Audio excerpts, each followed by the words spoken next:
Le Concile Vatican II nous a rappelé que c'est en vertu d'une tradition apostolique qui remonte au jour même de la résurrection du Christ que l'Église célèbre le mystère pascal le dimanche.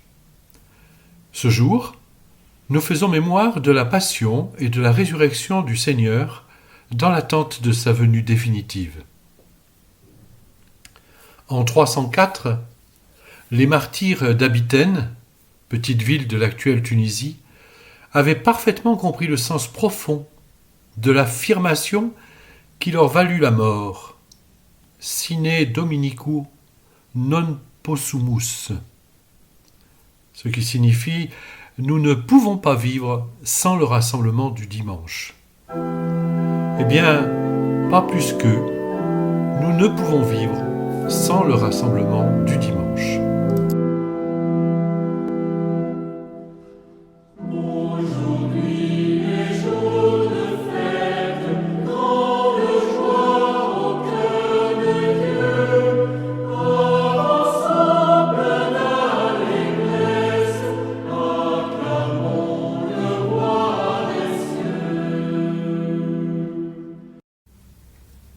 Jour de fête confiné, rompre le pain en regardant la télé, vivre une communion spirituelle. La communion spirituelle, c'est quoi ça? Genre recevoir la communion sans recevoir la communion?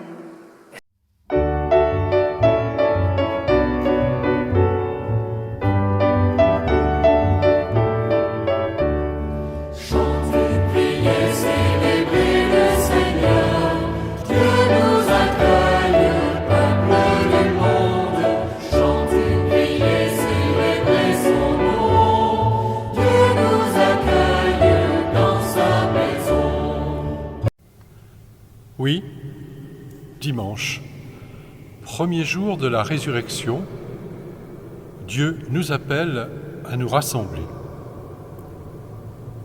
En temps non confiné, on peut parfois entendre « je vais à la messe » ou « j'assiste à la messe ». En temps confiné, ce serait plutôt « je regarde la télé et je regarde la messe ».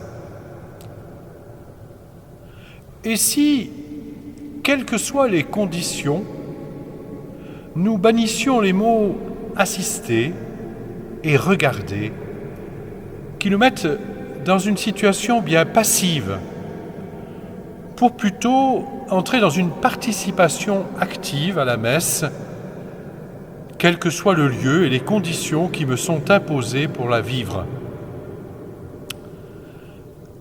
Cette participation active est une des belles voies pour chacun de nous, pour l'exercice de notre sacerdoce commun de baptiser. Ces jours, nous ne sommes pas invités à prier devant la télévision, mais à partir de la célébration communautaire de la messe. Autrement, mais dans une présence réelle à ceux de ma communauté habituelle, mais même au-delà. La situation que nous connaissons aujourd'hui, d'autres l'ont déjà vécue, volontairement ou bien l'ont subi. Au IVe siècle déjà, les pères du désert, du fait de leur isolement, ne communiaient que rarement. Pendant le carême 1211, saint François d'Assise partit lui-même pendant 40 jours sur une île du lac de Pérouse avec 2 petits pains. Dans le jeûne et la prière, il se priva de messe et de communion pour se préparer à Pâques. Plus récemment, le synode sur l'Amazonie a mis en lumière le fait que de nombreuses communautés indigènes éloignées des centres sont privés de messe et de communion pendant de longues périodes. Comment donc vivre ce temps de la messe en confinement ? Je ne vais pas proposer ici un cours de théologie sur la messe, j'en suis bien incapable. Je ne vais pas non plus parler de communion spirituelle ou de communion de désir. Relayant l'invitation continue du pape François, le service national de la pastorale liturgique et sacramentelle de la Conférence des évêques de France nous rappelle que cette forme de vie eucharistique doit s'accompagner de discernement théologique et spirituel. Et cela n'entre pas non plus dans mon champ de compétences. Je propose plutôt que nous cherchions ensemble comment vivre le temps du rassemblement dans une démarche de foi et de prière communautaire malgré les murs de nos maisons. Les propositions à la radio et à la télévision sont nombreuses chaque dimanche. Bien sûr, le Jour du Seigneur sur France 2. Chaque semaine, depuis 70 ans, cette émission permet aux empêchés de se joindre à une communauté paroissiale. Nous avions d'ailleurs eu la joie d'accueillir toute cette équipe sympathique à l'église Saint-Pierre en mai 2018. Et puis aussi la messe sur KTO et celle radiophonique sur France Culture dans la même fidélité. Et puis, depuis le début de la période de confinement, une messe célébrée par notre évêque est retransmise depuis la chapelle de l'évêché et aussi de nombreuses célébrations paroissiales sont relayées par YouTube. Comment vivre pleinement ces temps sans en être des spectateurs ? Quel que soit le média choisi, que nous soyons seuls ou en famille, il me semble que nous pouvons nous préparer préalablement à vivre ce temps dominical. D'abord, en lisant et méditant les lectures dans les jours qui précèdent. Le missel des dimanches, prions en église, et Magnificat sont des publications très appropriées pour cela. Les internautes peuvent retrouver les textes sur le site AELF. Ayant préparé les lectures, chacun pourra, lors de leur proclamation, les recevoir comme une parole vivante et peut-être être plus réceptif à l'homélie qui les actualise. Par ailleurs, il nous faut soigner le cadre de notre participation. On ne participe pas à une messe télévisée depuis son canapé comme on regarde un film ou bien à la cuisine tout en épluchant ses pommes de terre pour préparer la râpée. Une chaise, ou plusieurs disposées en arc de cercle si on est en famille, une icône, une bougie, une Bible posée près du téléviseur peuvent aider à rendre le cadre plus propice à la prière. Privilégier le direct au replay.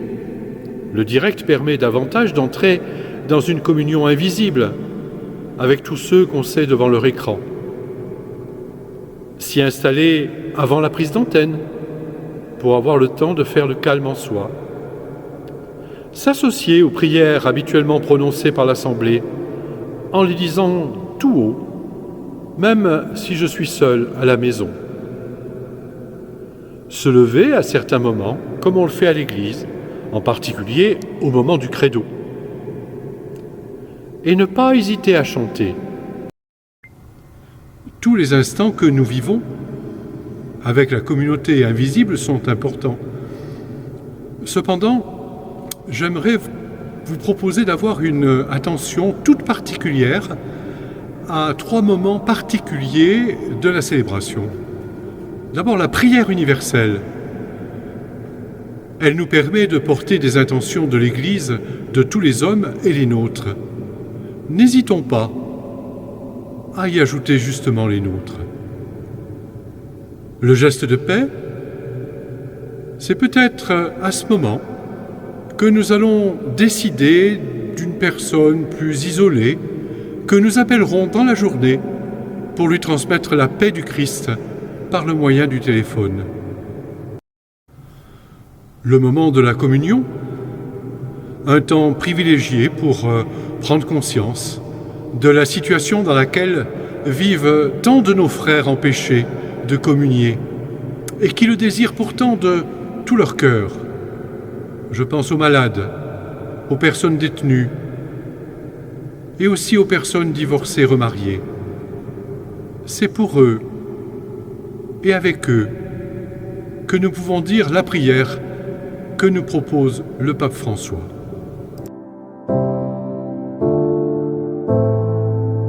Ai tuoi piedi, o mio Gesù, mi prostro e ti offro il pentimento del mio cuore contrito, che si abissa nel suo nulla e nella tua santa presenza. Ti adoro nel sacramento del tuo amore.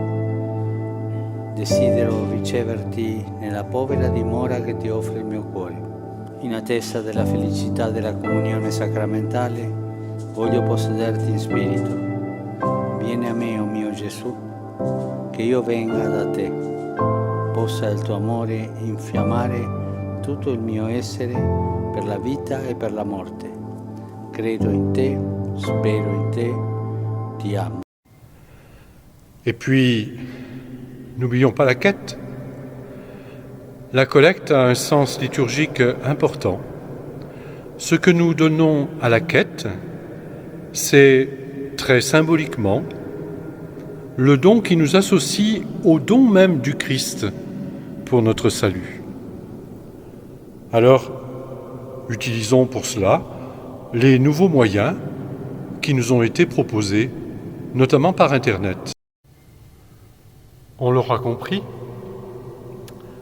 notre rassemblement communautaire sort alors du virtuel pour devenir réel, si nous savons le recevoir comme une belle chance de rencontre avec le Christ et avec nos frères. Cette expérience ne doit pas nous dispenser de retourner prendre physiquement la place qui nous attend à l'Église pour célébrer l'Eucharistie dominicale une fois que les conditions sanitaires le permettront. C'est d'ailleurs ce que demande l'épiscopat français au président de la République.